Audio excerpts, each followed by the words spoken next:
friends. Welcome to episode 359 of School Librarians United. I'm your host, Amy Herman. This podcast is dedicated to the issues and challenges school librarians face every day. As a school librarian in my 19th year, I knew I wanted a podcast which addressed the nuts and bolts of running a successful library program. I don't claim to have the answers, but I hope that this is a platform to share resources and exchange ideas.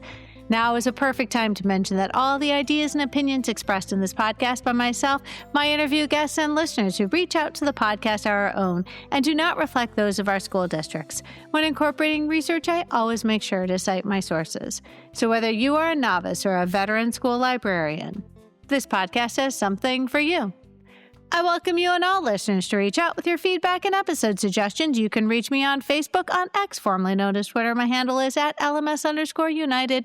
On Threads and Instagram, you can find me at School Librarians United, and on Blue Sky at SLU Podcast, or the email address schoollibrariansunited@gmail.com. If you include your mailing address, I'll be sure to send you a podcast sticker. Today's episode centers around a terrific book, Revolutionize Youth Book Clubs, authored by Stacy Brown and published by Bloomsbury.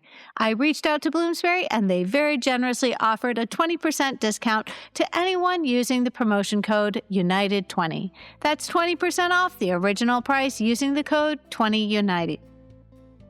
That's 20% off the original price using the code United20.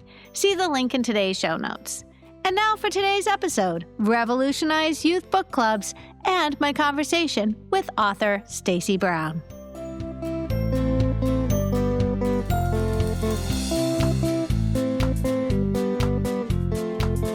Friends, I'm so excited. Stacy Brown, welcome to the podcast. Thank you. I'm so thrilled to be here. So, friends, Stacy and I have never met, but I do stalk her in terms of the amazing book that she wrote. I know that Stacy, you've written more than one book, but the one that caught my eye at AASL was at the Bloomsbury table, and it was called Revolutionize Youth Book Clubs.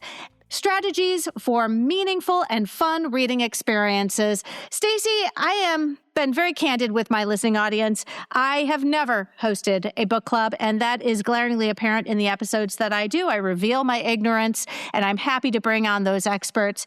Welcome to the podcast. Thank you for joining us today. Thank you. So, Stacy, would you give us an idea? Would you tell us about the work you do, and especially in the field of school librarianship? Absolutely. So I started out as an academic librarian, but then once I started my own family, I decided I needed something that wasn't open 24 hours around the clock because I was supervising a team in that role. And so I decided to take a role at an independent school close to my home. It is a independent Jewish day school. We're the largest Reformed Jewish day school in the country, called the Davis Academy in Atlanta, Georgia. I started there 19 years ago, so a very long time ago. I was their lower school librarian. I was hired in that role. And then when I was hired, we also had hired a middle school librarian. And after 2 years, she ended up going to work in the public library system. So the middle school library role remained vacant for a little while. And so I started needling my way onto the middle school campus as well, and sort of wearing both hats for a bit, and then wrote up a proposal for our head of school as to why I felt like we needed to fill that role again. And we were able to do so. And so then there were 2 librarians, and then I had a part-time media assistant she had been there a very long time. And from that, I started attending all of these amazing professional development conferences. I could be a lifelong conference attendee and presenter if I would and do that full time. But I really was learning a lot, and I was bringing so much back to my school community. I was very inspired. I love to soak it all in when I go to a conference. And so then I found myself being pulled into so many different directions beyond my role as a school librarian. When I started, our library at our lower school was on a flexible schedule, and I transitioned that into a fixed schedule. So I started seeing our kindergarten prep students through fifth grade every week for a full class period. So I got to know all of our students very, very well. And then our middle school, it's structured a little bit different in terms of their block scheduling. So they're not on a fixed schedule, but we really work hard to collaborate significantly with our middle school faculty. So over time, what ended up happening is my initial team of 1.5, which then became 2.5, has now grown into a team of 6. And so we really are the heart of the school, literally and figuratively. Our lower school library is located right front and center when you walk in. And then our middle school library is just off the side to the lobby in the building. So we try to ingratiate ourselves into everything that is happening in the school, and it's built upon relationships. So into my journey working at the Davis Academy, I would say, I don't know, I'm losing track of years, but maybe around 2011, 2012, when iPads were becoming a thing and onto the educational landscape, we started to see iPads working their way into teaching and learning.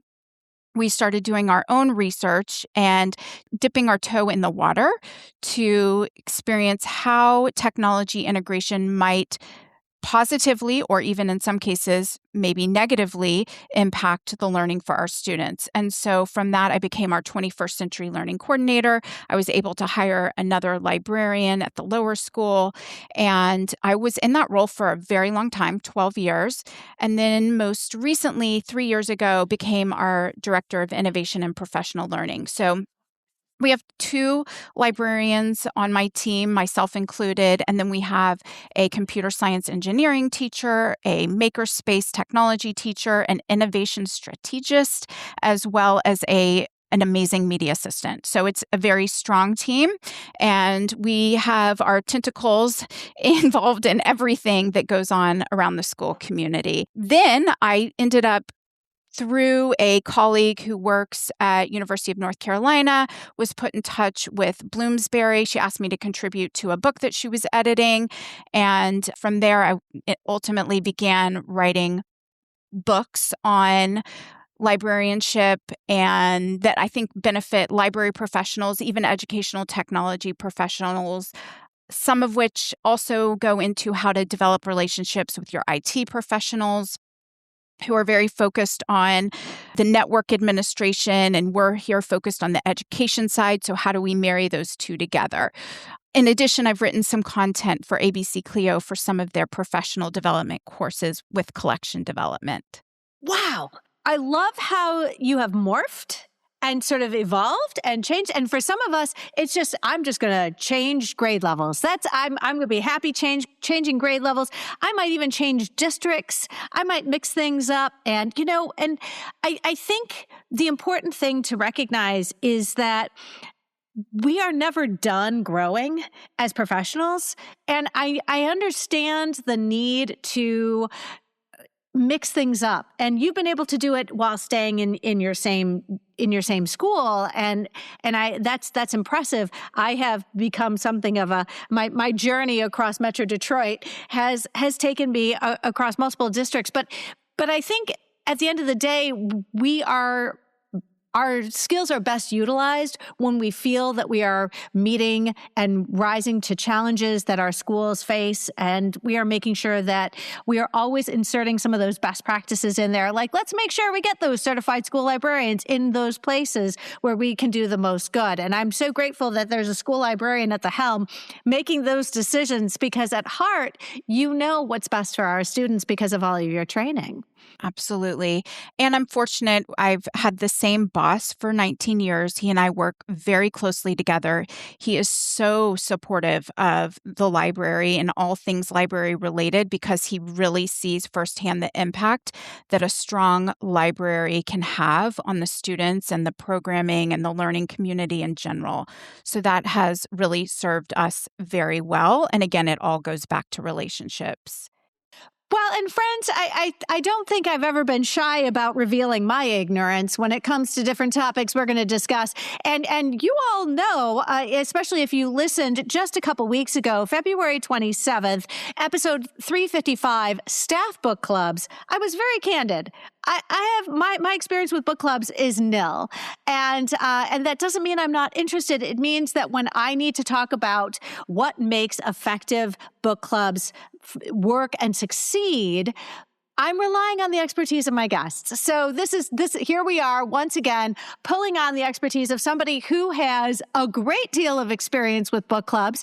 Today's conversation, I was very much invested in reading your book. I was away at our ISTE affiliate conference, which meant I had some quiet time, uninterrupted time that I could just sit and read, and it was bliss. And what I found myself reading the dedication page of your book again and again, and so I'm guessing that the fact that you authored this book is no surprise to your closest friends. And I'm hoping you'll explain how this has become, this is a natural evolution in your expertise. Yes, absolutely. So I'm born and raised in Texas, but I moved to Atlanta, Georgia right after college, and I really didn't know many people at all. And a book club is really how I found my first friends when I moved there from Texas so many years ago, because I think a book club represents a soft place to land when you're in a new environment. So whether that be a new city, a new school, a new grade level, a new classroom, a new neighborhood, whatever, I think it can be a very safe space because you can show up to a book club how you want to show up. You can be a lurker. You can be a social butterfly. You can be someone who's somewhere in between. There's no hard, fast rules for how someone participates or doesn't participate in a book club. And so for me, it's always been somewhat of my love language to connect with people over books and reading and conversations. I also think when we're talking about characters, we're able to learn a lot about each other without even revealing very much about ourselves, right? And so again, it's just always felt like a safe way to cultivate strong relationships, both personally and professionally.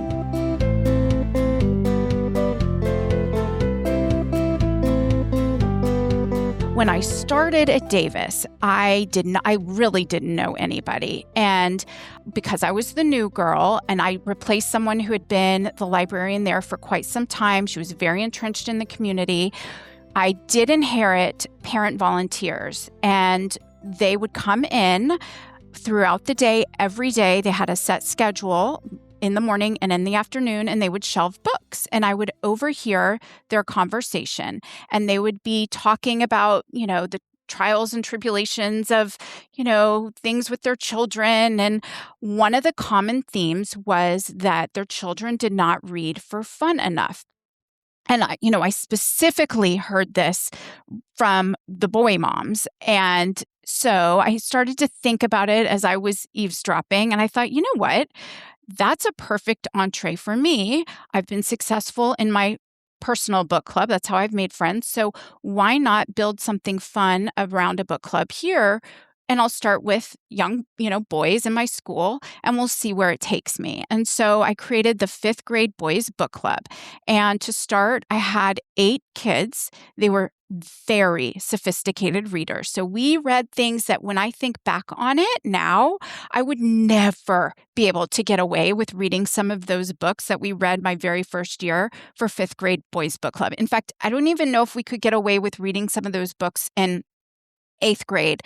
I only had one parent one time have their child opt out, which is pretty impressive considering the sophistication level of the books that the boys selected to read. But I think most parents felt like it was under the safe framework of a librarian. We were having conversations that were, within appropriate confines, and it just felt very safe, really. And so from there, the 5th grade girls got jealous, and they were, like, why did the boys get to have one? And so I started a 5th grade girls book club. And what happened was then the 4th graders got upset. And so then next thing I knew, I had 4 different book clubs going, and we couldn't fit in the library anymore, even though each of the 4 book clubs were on different days at different times. We had to bring in the facilities team had to help me. We had to bring in these special long folding rectangular tables and move out our heavy wooden clunky round tables in order to fit everyone in the library. So it became kind of like Tumbleweed, a program that grew organically over time based on word of mouth. And because we were having so much fun. I mean, I have always had a certain structure to my book clubs. And so regardless of following that same blueprint month after month, book club after book club, there's so many variables built into a book club that each experience feels so novel to our students. So they feel like they're showing up, for Disneyland each time. And it became really an evolutionary program. And then, of course, as I'm still listening to parents talk about new issues, they were talking about their parenting challenges. So then I launched a parenting book club. And then, same thing with faculty. You hear in the break room or when they come into the library, things that they're struggling with. So then we started a faculty book club. So we've really become quite a book club community within our school. And it's fun. This is an aspect of my role that doesn't feel like work. It feels just truly like something I'm doing in my free time, because even though I'm, on the payroll for book club, I just love learning and I love hearing about different people's experiences and reading about so many different experiences and then coming together to discuss those. So that's really how the book club culture started in my school. It just felt like an easy way to bring people together. I absolutely love that the other grades got jealous.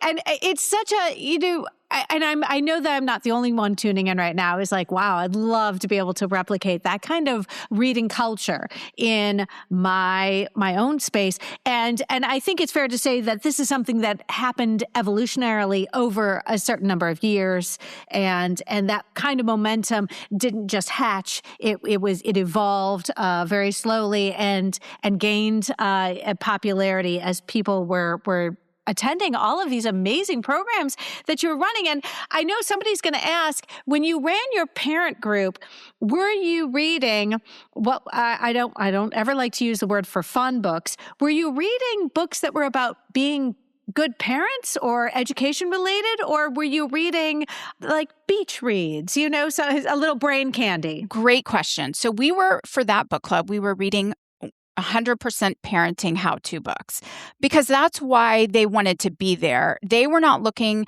just for social outlets. They had that in other ways. They really wanted to come together to discuss in a more formal, informal setting their parenting strategies and to learn from a new, resource. And so we were reading parenting books. However, for our faculty book club, it's always been a combination of fiction and nonfiction. Some of our books are full-on education books, but some of them are books that are fictionalized, but from which we can learn about education. I'll give you an old example that first comes to mind is when we read The Circle by Dave Eggers. So that is a fiction story. However, it teaches us, again, to be much more intentional about technology and to be aware of the boundaries and when you can tip over into too much tech, right? And so it gets the conversation started about how does this apply in our classroom, right? And so it's very much an opportunity to take something that's juicy, a story that's juicy,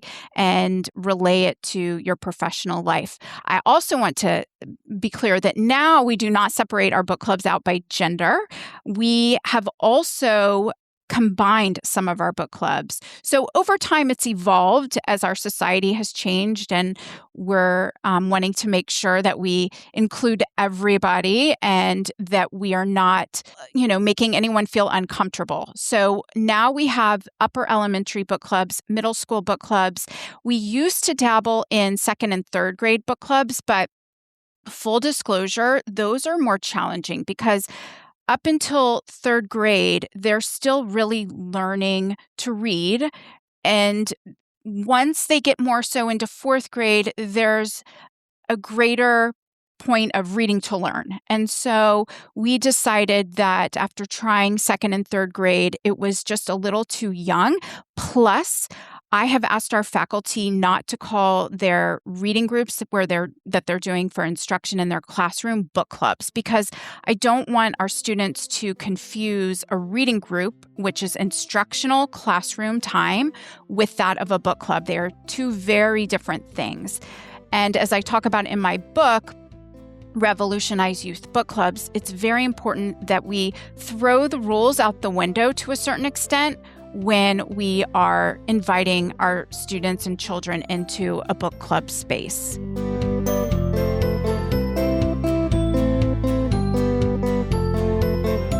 Well, and I do like that, when you are doing this, you are free to really create that construct. You are free to create the parameters in which this is going to be held. And you've been in enough of your own book clubs to recognize the things that you need to hold on to that are absolutely vital, and how to prioritize that. But going back to this, you use the word revolutionize, and I'm that's a very bold choice of words.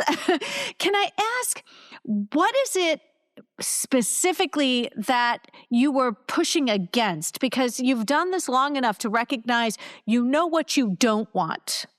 And I think that I sense that in many ways that your past experience in your own book clubs and obviously working in the school and working with our students on the different book clubs has given you a very strong feelings about what you feel is core to, I come back to this idea of best practice. What are some really important facets that you always are trying to include in your book club, because you have found that it's too easy to sometimes neglect aspects of our book club that really should be prioritized? Yes. So when I've informally polled other library professionals, or just even through conversations, I've come to understand that a lot of people feel like you have to have, this budget, or you have to have all this support from your administration, or you have to have all these children that are going to want to show up for a book club. And the reality is that is truly not the case. And so that is what the title is inspired by, Revolutionize Youth Book Clubs. In a way, it's more revolutionize it for ourselves in our own minds, so that we can understand that book clubs are actually very accessible for facilitators to make successful.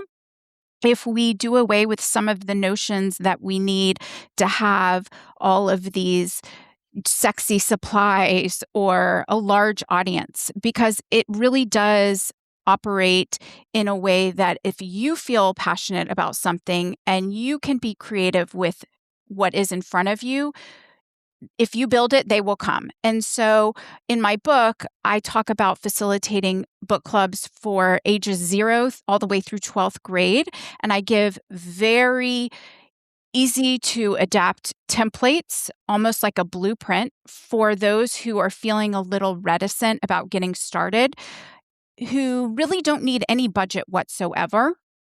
I think that to start a book club, it does not need to be a large group. And my book clubs now, in our lower school in particular, are very large, but they did not always start that way.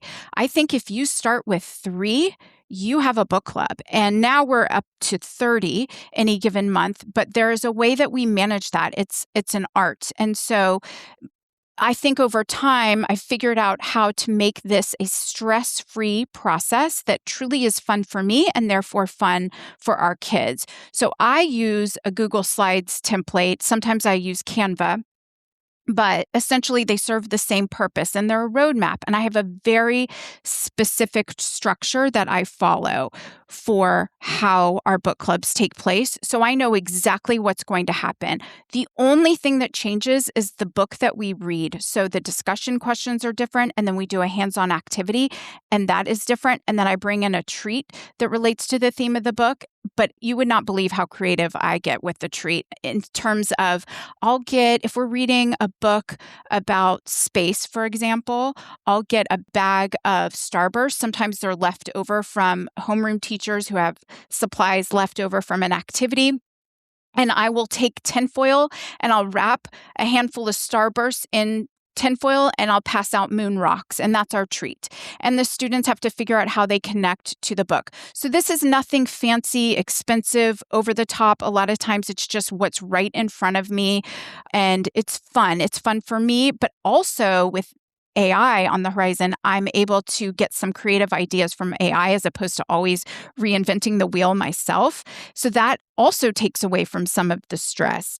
Well, and you know what, friends, I'm going to just recommend to you, if you want specifics, book titles and activities, that's chapter 4. That's chapter 4 in the book. We have, Stacy has started off with elementary books and gone all the way up through to high school. So you can see concrete examples of how you have created book club experiences for our littles and our pre-readers, and then all the way up to our high schoolers. And I really am grateful because it is always interesting, especially because I can look at your examples and go, I have that book, I have that book, I have that book. This is, and it for you to, so there's a little bit of hand holding. So friends, if you want a little bit of hand holding when it comes to book clubs, chapter 4 is for you. I appreciate that your parents were giving you some of these inspirations to get started, but you also draw upon something that really connected with me, and that is EdCamp.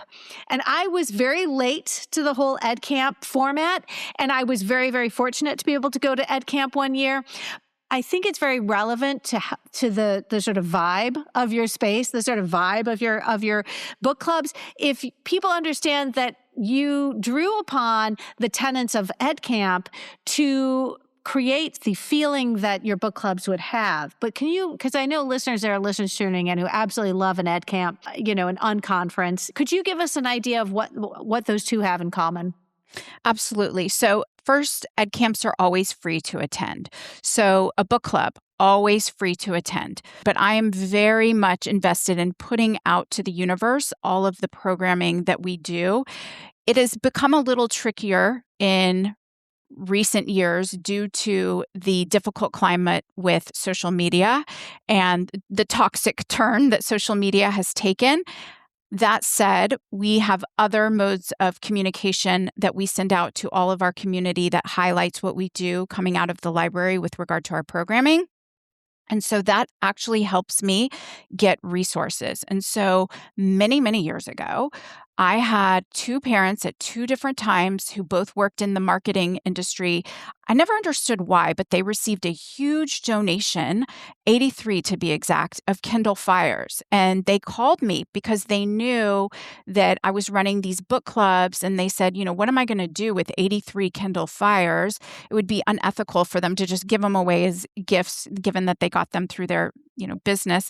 And so they decided to donate them to a school. And so they said, would you like these? And so that actually transitioned our book club into what we call the Reading Rekindled book club. And so that has allowed us to use that platform where we can put 5 different copies of the same book onto 5 different Kindles. So that helps us allow each of our students to get a copy of the book. I also ensure that we have a couple of the print copies on hand. And then for our students who have learning differences, we have other platforms like Learning Ally, or we will use our consortia funds to purchase an audiobook. So we do these workarounds. We also partner with our student services team to ensure that all the kids who want to be in book club have the book in a format that is right for them. So kind of going back to EdCamp's free to attend, well, that means it has to be doable, right? And so we make sure that it is doable for our students to have access to a book. Sometimes that means that, I'm going to the public library myself because I'm not about to take a copy of the book away from one of the students. I prefer physical books. I don't love reading on the Kindle. I will read on the Kindle, but I end up just going down to our public library and getting a physical copy so I can read along with them without taking away from their stash. Also, ed camps are participant driven. And so rather than being the sage on the stage while you're facilitating these conversations, the conversation really does go in the direction that the children want to take it in. Sometimes they need to work something out through the book they read or want to relate it to their personal experience. So that is something that allows them to a safe space that allows them to do that. As the facilitator, we're always, monitoring that or taking it maybe in a different direction if we need to, but it's really very much a safe space for them to show up. And then, of course, the rule of 2 feet for Ed Camp, meaning you can get up and leave in any moment. Well, as that relates to book club, I tell my students, just because you are signing up to attend 1 month does not mean you are locked in for the year. You may have too much homework. You may have too much travel. You may be participating in the school play. It may just be too much. You may not like the book. So you may opt out for any given month, and that is fine. There is no hard, fast commitment or rule to how you or when you show up for a book club any given month.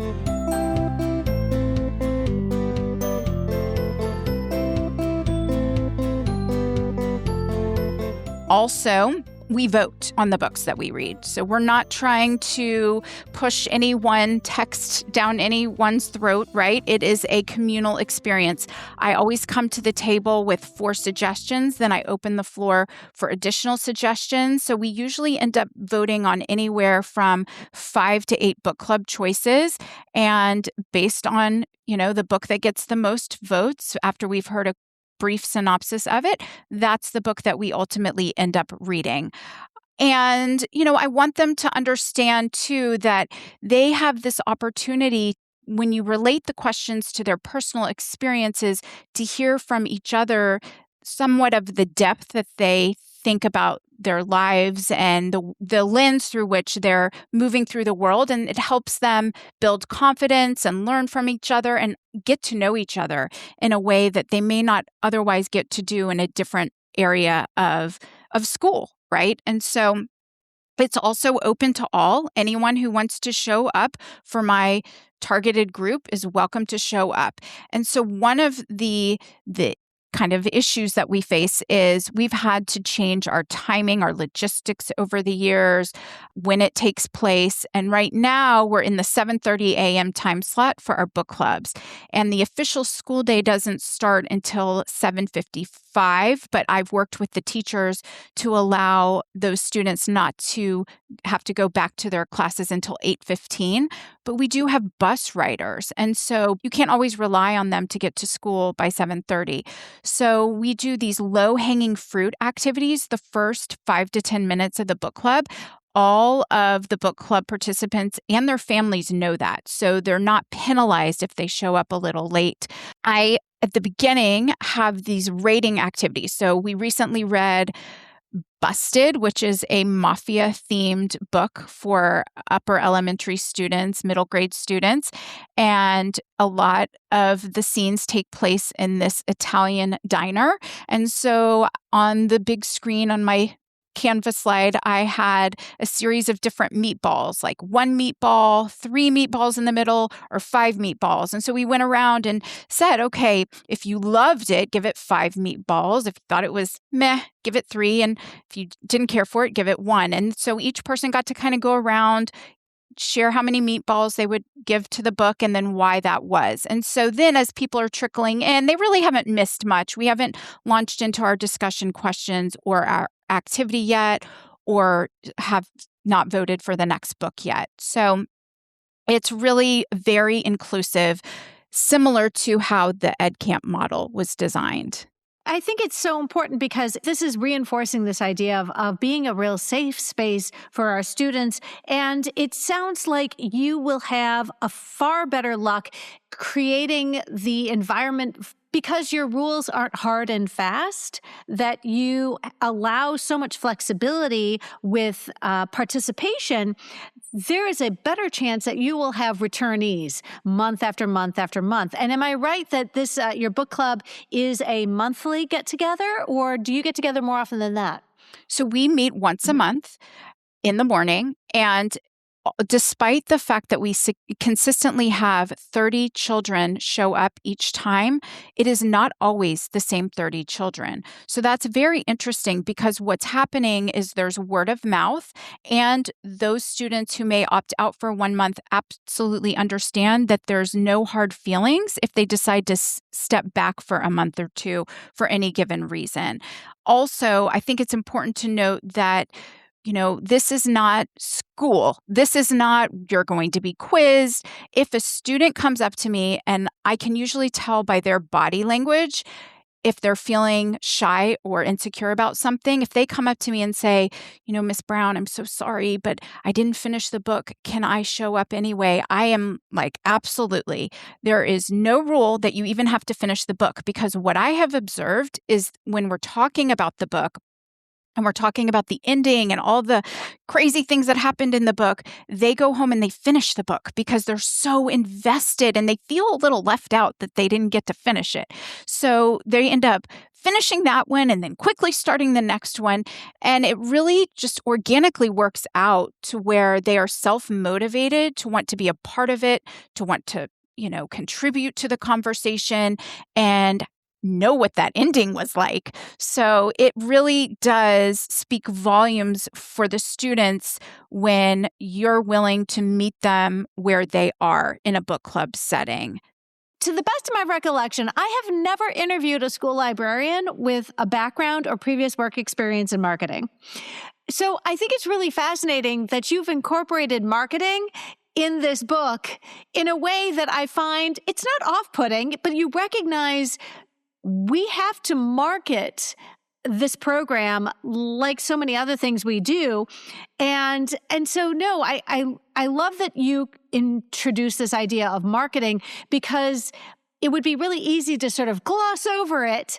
But no, school librarians need to market the programs that we feel strongly about and we want to see continue. Yes. So over the years, I have had people roll their eyes at me when I use the M word, because they say, you work in the library. What do you have to do with marketing? But the reality is, marketing for me happened somewhat organically. That is how I end up getting things. I started with very little for my book clubs. Our early activities, and these are still some of the best activities, was taking weeded reference books, pulling the paper out of them and making paper art or origami as our book club project. The kids still love that. But the point is I was working with nothing, and it really did not impact the participation or the excitement in any way. However, because I was showing off all of the book club programming that we were doing, even with those sheets of paper, and receiving such positive feedback and appreciation for it, it allowed me to grow my resources. And so now the school really prioritizes the budget as it relates to book club programming. And that has taken a few years to evolve to what it is today, but it can happen if you put it out there and you show others the great work that you're doing. But if you're doing it in a silo, unless you are only relying on the students to go back and talk about it, then you're really hindering yourself from being able to tap into additional resources. And if your kids are anything like my kids, when they get in the car at the end of the day, if you ask how their day was or what they did, you get nothing. You might get fine. And so we needed to have a window into the parents being able to see all the great things we were doing. So I relied heavily on social media. We do an all-school news blast every Friday. We have a section in there every week. And it may not just be about book club, given that that's once a month. It may be about some other programming or class activity that we are doing out of our department. And that really does help us grow our resources and makes people understand the importance.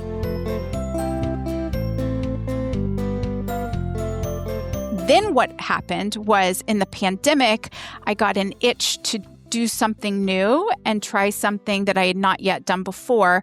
And so I started looking at teaching courses for library professionals, and University of Washington happened to have a marketing for information organization position open.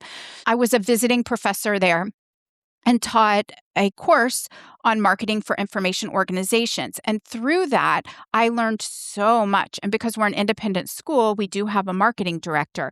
And now I'm able to speak her same language and really understand the difference between advocating, promoting versus what is truly an intentional marketing process, while advocating and promotional work and even public relations, those are all pieces under the umbrella of marketing.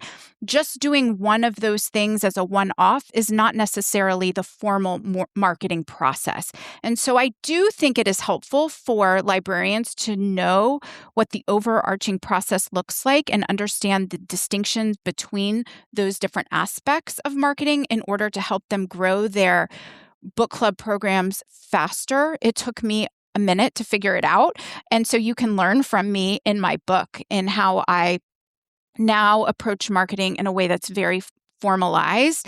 I also always step up to volunteer for our 3 to 4 times a year Journey magazine that goes out to our learning community. We send it out snail mail, but I always write a piece in there highlighting the great things that our students are doing. One of which is interviewing visiting authors as they come through. And so that book club experience, when they're coming together to discuss their ideas and what they've learned through reading these books, prepares them well for being able to sit in front of a celebrity author, having researched them, formalize these amazing interview questions, understand the appropriate body language and how to engage with other peers, and in this case, adults, to create this unbelievable podcast experience. And so I'm constantly highlighting all of these extensions that come out of our library and out of our, reading culture so that the value is seen and it allows me to have new materials, new resources, and it benefits our students. Well, and I was reading this. I was at a conference, and so I was in a hotel room, and I had one of these moments where I was just like, I was aware that if I was at home, people would have heard me audibly respond to something that you wrote. And, you talk about this concept of building excitement for our book clubs, and that it is, quote, it is a common misconception among library professionals that we have already engaged in some form of marketing through our daily work, end quote. And I'm having this moment like, I feel like just the fact that a school librarian works in my space is already a victory. Like, that's already a win. We are celebrating the fact that we have a school librarian in a space, and that my mere presence is going to be what alerts everybody to the importance of the library and the purpose of the library. And in this case, we're talking about the book clubs. And you're like, no, you can't just exist and have people assume a great deal. Like, there is a great deal of intentionality that goes into marketing, which I don't think we can assume simply falls under the umbrella of, you're in this space that I created. That should be enough. Correct. So a true marketing process actually first requires that you understand the community that you're aiming to serve. So in my case, I was first 19 years ago trying to reach 5th grade boys. So I needed to understand them. So there's different ways you can go about that. In a public library setting, this is probably a little more formalized, but you can have focus groups. You can send out surveys and give little rewards for participating in the survey or in the focus group. You can have informal conversations, but it's also not just regarding your target audience. It's also the stakeholders that relate to that target audience. So for example, with 5th grade boys, I also have to be able to learn about their parents. If I had an after-school book club, would the parents be able to pick them up late? What does their home life look like in order to be able to support their extended day at school?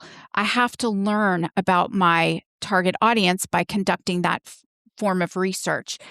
We are fortunate in school libraries because we have a finite community. We can interact with them face-to-face and digitally on a daily basis if we so choose to do so. And so I do think we have already an advantage to be able to do that in a school library. In a public library or even in an academic library, we have to probably put more intentional steps into place and hit a lot of different layers in order to get the information that we need.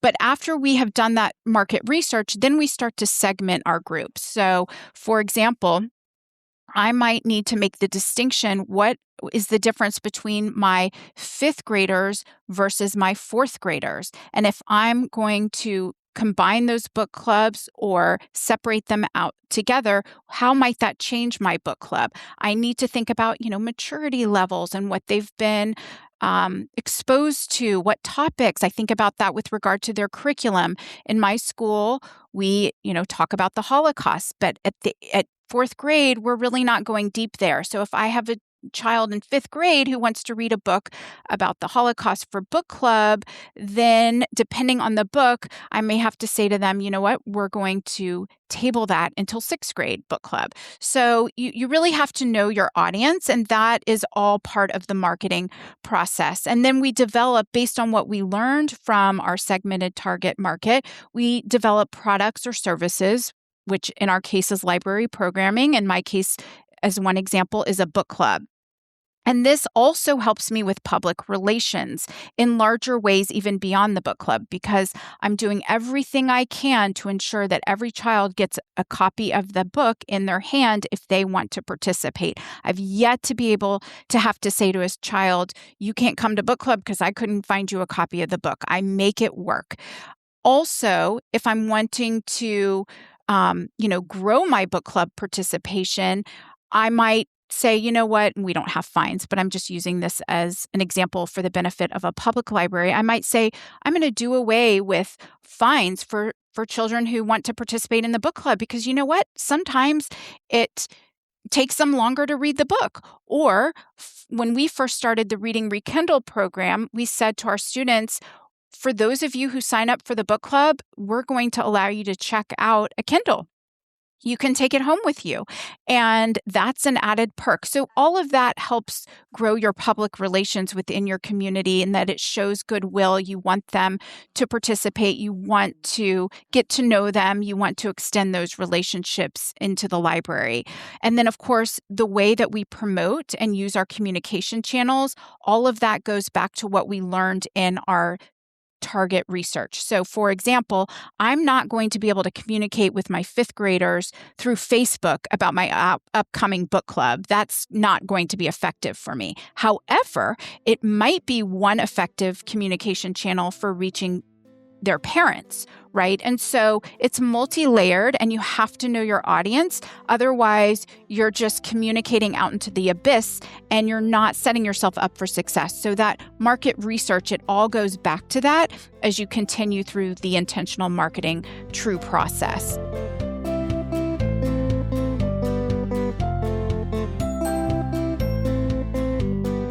I think that librarians are always trying to do a good job of anticipating the needs of our students, but this is especially important when you're running a student book club. But how would you recommend making sure that we address the physical needs of our students who are joining book club? Yes. And actually, it's interesting because I realized later after writing the book, it's not even just our students, right? It's our book club facilitators too. I sometimes will have people come in for fun and help me with the book club. Not always, not often, but sometimes. And I do think that we have to keep the adults in the space in mind as well. So we need to make sure that if we're using tables, that the spaces between the tables are wide. If someone has a broken leg or is in a wheelchair, if someone comes in with a migraine, we might need to reevaluate the lighting. If someone is visually impaired, we may need to improve the lighting. So all of these are just important aspects to think about and to really consider. I remember in one of your previous podcasts you did where your guest spoke about people who don't see color like everyone else. And so how are our activities in book club being influenced by color choices? Is that something that may make someone else feel other when they show up? And so all of these are aspects that, yes, we as library professionals do such a great job of taking into consideration. And, book club should be no exception, or any type of library program for that matter. Chapter 5 is my favorite because you focus on strategies to ensure that book clubs are sustainable and that there's interest and momentum in keeping readers engaged and excited and participating. I think we can all identify with the diminishing attention span of this Gen Alpha. They have the attention spans of gnats, in my opinion. But yes, and a book does not move or engage in the same way that video and social media and the infinite scroll does. So, what are some things that you feel have been some home runs when it comes to keeping that momentum going and making sure that your book clubs are no exception? So I always incorporate a graphic novel as one of my choices because let's face it, those are the books that our students want to read if they're going to read a book. A lot of them are gravitating toward the graphic novels, novels in verse, anything that may be a little non-traditional, that is always incorporated as one of the reading choices. In addition, standalone book club events are a great way to generate excitement for longevity or a long shelf life for your book club, tapping into pop culture or current modern day interests. So one example I'll give is if you have a lot of students and they're really into Taylor Swift, you might have a standalone Taylor Swift one-time book club event where they don't even all have to read the same book. They just read a Taylor Swift themed book, and then they show up and we have a discussion about her life, and then we might, make friendship bracelets or, have a great conversation about Taylor Swift, listen to some of her music. So you can really tap into your students' interests. I've also found that my own personal interests become contagious because I end up going big with some of my planning because it's just natural for me to want to do that if it's something that I'm personally interested in. Many years ago, we actually had this principal who was obsessed with doll collecting, and she donated 8 American Girl dolls to the library. And so what I was like, what am I going to do with all of these American Girl dolls? So what we did was we cleared the library's fixed calendar schedule, and we hosted a day-long American Girl book event. And I brought in all these parent volunteers, and we created stations. And each station was built around a different historical fiction story for each of the American Girl dolls. And they did themed activities that related to that time period. They learned about them. It was in no way an activity that encouraged you to go out and, run out and buy your own American Girl doll. Nothing like that. But it really leaned into the historical significance of the stories. It taught them something, hiding the vegetables in the cookies, and it got parents involved, and it was a fun social day for, everyone who came through. All of our teachers signed up to bring their classes. So I had about, 20 to 30 kids, depending on the class size at any given time coming through. And we did that all day, actually for 2 days to get every class through. But it was so much fun. So doing these standalone book club events are a lot of fun. Also, I never use the word meeting when I talk about a book club. A meeting is not fun. It's nothing that anyone wants to run to, but an event has a different connotation to it. So I'm very careful about my semantics and my word choice to help my book clubs be sustainable and to attract. Also, over the years, we've been able to acquire iPads for our library. We have a class set. So if I have a group of students and they're gamers, maybe after reading a book, we will create a video game that is themed around the book that we read. There's different ways that you can integrate their interests into the hands-on activities. A lot of my activities are low or no tech. Most of them are, but every now and then that is something that does result in a fun way to attract your students so that they realize that you're not, from the 18th century, ignoring the things that they are naturally gravitating toward.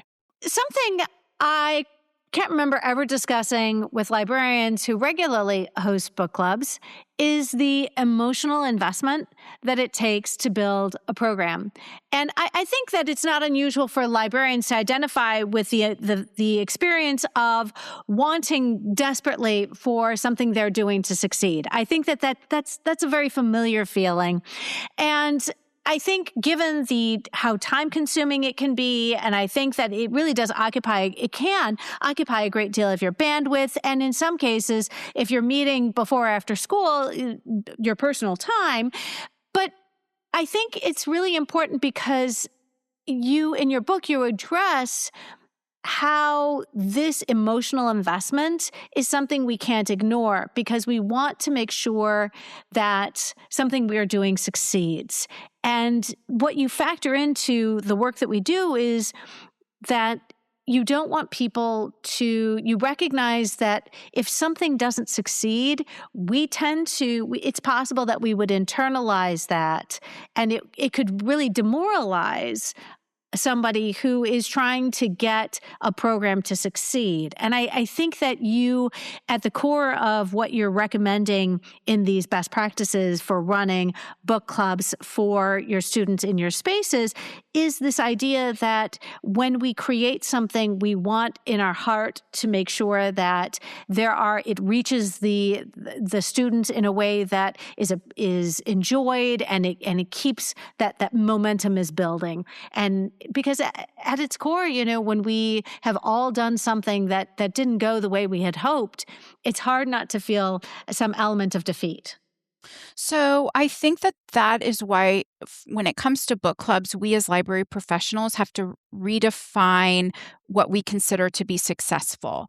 I feel like when you start small with low or no financial investment in a book club, and even with your preparation, that's why in my book, I'm really spoon feeding individuals for getting a book club off the ground with very little prep work, because ultimately I do think people can see how easy it is and such a little investment with low input and significant output. I think there are big and small moments emotionally for librarians who regularly host book clubs. For example, we have been doing a lot of work in our school around mental health education. And we've been doing a lot of professional development for our faculty so that they can learn strategies for incorporating mental health education into, say, social studies or math or the library. And one of the strategies is to really focus on expanding our students' emotional vocabulary for themselves, because, right now we tend to put things in a box like I'm mad or I'm sad or I'm happy. But the reality is emotions are so much more complicated than that. And if we don't give our students the words to be able to express themselves, then they are hindered from being able to fully, move through the world in a way that's authentic for them.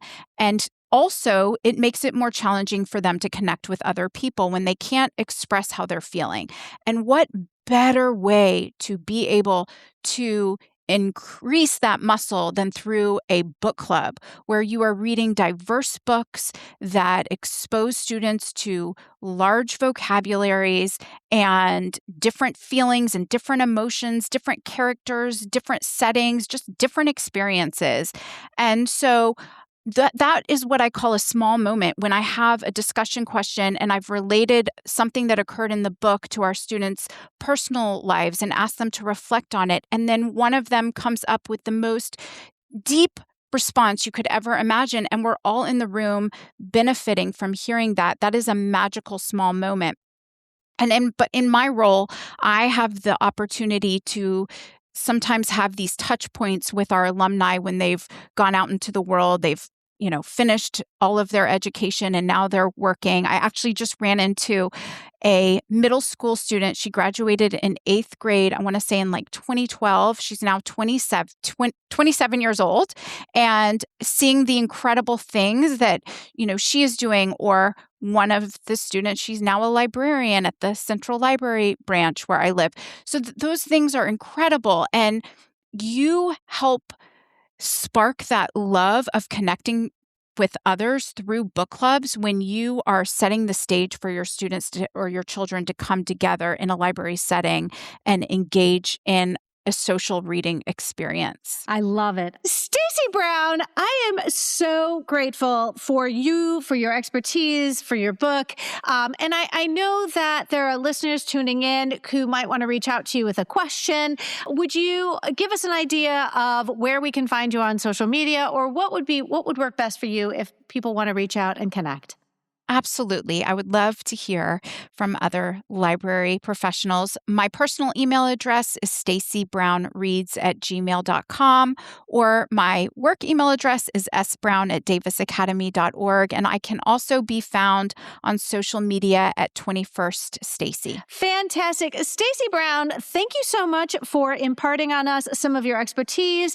I know that for many of us, it's just about having that kind of confidence to be able to go into creating a program, knowing that there are some tried and true strategies that have worked in other library spaces. So thank you for being so generous and sharing with us today. Truly inspiring. I hope you have a fantastic rest of the school year. We're sort of winding down. We're moving into spring, and I have to imagine there's a certain excitement that comes with that in your school, especially like ours. We're like, hey, the days are getting longer, the sun is shining, and the weather's getting warmer. Absolutely. Thank you. It has been a joy to be here with you. Friends, if you found this episode helpful, please share it out with your team, your PLN, and on social media. Be sure to follow on your favorite podcatcher so you'll never miss an episode. And if you really like listening today, consider leaving a review wherever you listen to podcasts. Reviews help others find us. Don't forget to order Stacy's book and receive 20% off using the code UNITED20. See the link in today's show notes. If you are curious to know how often your state or country has been featured on the podcast, then simply click on the link which can be found in our show notes, search title, author, state, and country, and do a Command F search. I hope this is the year you consider being a guest on the show. Please visit the FAQs in every episode show notes, and you'll realize just how easy it is. We all have something to share. Make 2026 your time to shine. Next week is our spring break, and I plan to spend some time with our daughter who's getting married in June. I have several recordings in the works, and while I can't promise we'll have an episode next Friday, I can promise I plan to always keep the focus on school librarians and the important work we do every day. I hope you will tune in.